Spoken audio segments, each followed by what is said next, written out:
กับสบายดีพี่น้องสบายดีมากสุขูสุขคนตัวพ่อกันเก้ากับซองมาบัวไทยพี่น้องไม่เอาเลี้ยงร้านพี่น้องอยู่เพื่อนสบายดีก็ลูกอันนี้ให้น้องไอ้สบายดีมาเด้อก่อนเลยเดี๋ยวไอ้ก่อนอยู่ซองตามพ่อลูกน้องเลยแม่ไปไทยมั้ง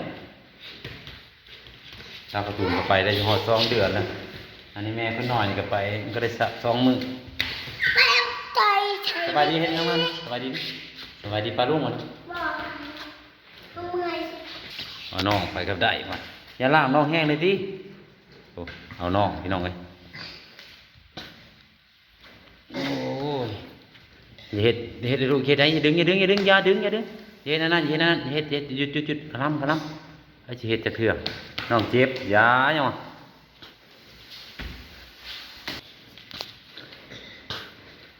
ลูกชายก็ดื้อโผล่เลยเจ้ากระตูนไปเฮ็ดงานพี่น้องอยู่กับลูกชายน่ะ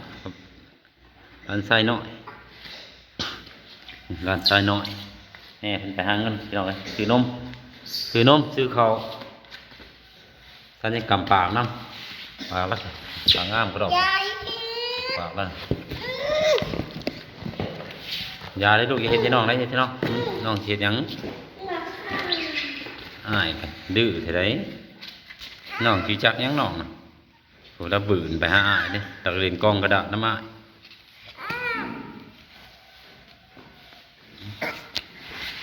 กำลังเฮียนคานนั่นนี่บ่บาดคันเมียบนี่นะโห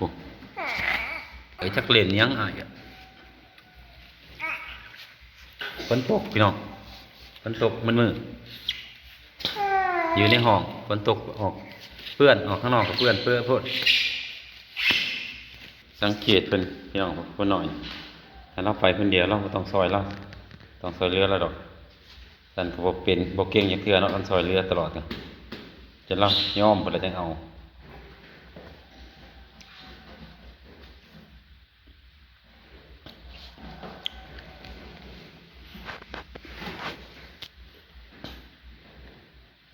ถ้าเฮ็ดยังหายกันบ้าน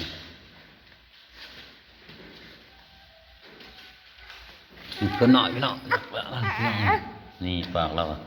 ประมาณแล้วพี่น้องพี่บ้านแล้วปากมันนะปากงามกันแล้วหาเงินใจ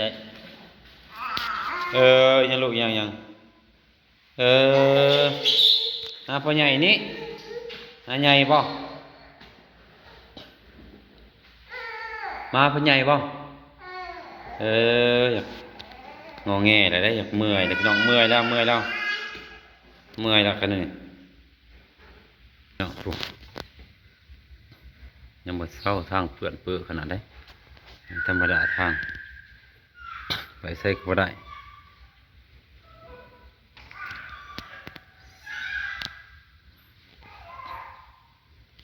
ยาเคี่ยวเทิมได้ยัง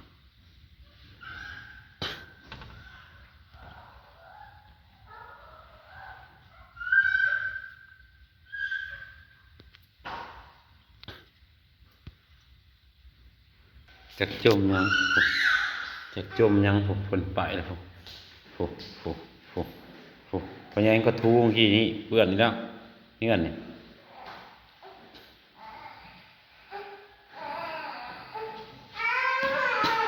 หายละแต่อยากคว้าหายให้พี่ลงคว้าไปใช้ลูกไปใช้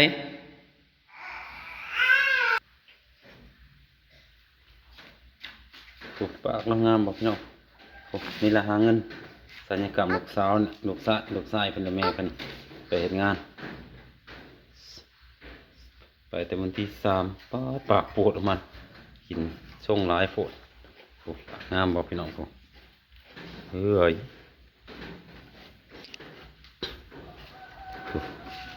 ทางนั้นเราตัดหญ้าแล้วพี่น้องตัดหญ้างัวเราของถ่วงหัวเลยฝนตก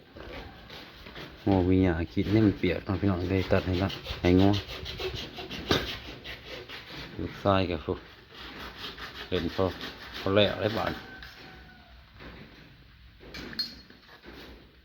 จ้าเล่าอีหยังวันเนี้ยเนี่ยติดอันนั้นมาติดในไรบ้านสิเฮ็ดหยังได้บ้านสร้างเอ้ย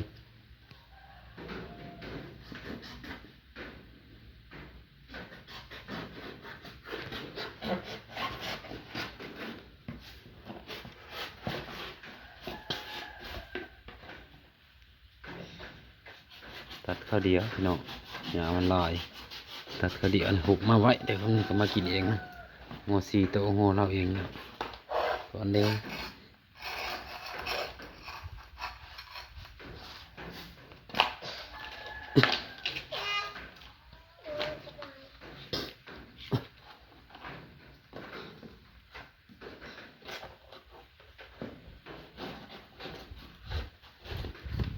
ไปแม่ มีสิถือมือในโลกน้ำเช็ดหยังนั่น รถ เฮ็ดรถอะไรพอคือบ่ฮู้ รถสิ รถซิ่งดิเป็นรถซิ่งจังได้สิเป็นฟองกระดาษก็สิรถซิ่งเนาะพี่น้องสิเก่งแท้ รถจะดูสาวเร็วมาจอดแจ๊ะ ก็โอ้ยตายคนเสียงโตดพี่น้องรวดโตดโอ้ยตายแล้วนะบ่ไอ้คนบ่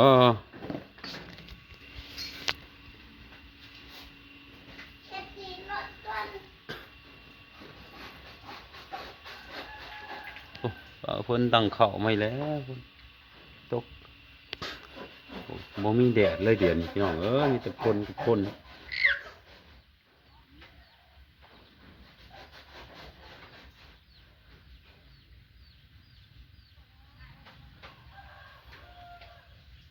นี่แหละเสียงหลานชายดังเอ๊ะเอ๊ะอยู่เอ๊ะเอ๊ะลูกหลานชายหน่อยนาวินหน่อย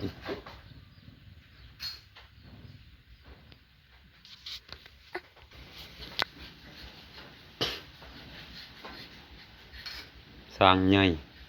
เอากองกระดาษให้รถมันจะเป็นได้ยังไงสร้างหรือแซงเนาะพี่น้อง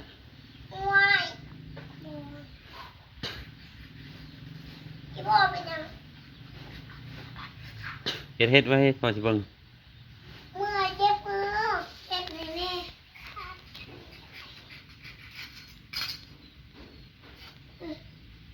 ฉีดรถเรากินดูนี่นะมุนบ่ได้กิน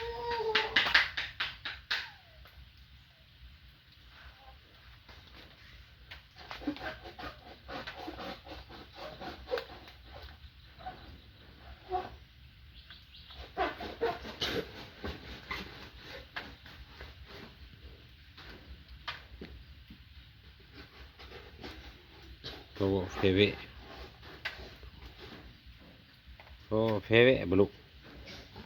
ตัวบ่เพเวบ่โอ้คนบ่มีพ่อมีแม่นี่ตอนนี้ป้าหมดแล้วนี่อยู่น้ำพ่อใหญ่สองคนกินขี้ก็รอแล้วเนาะคนเฉาะนี่บ่ให้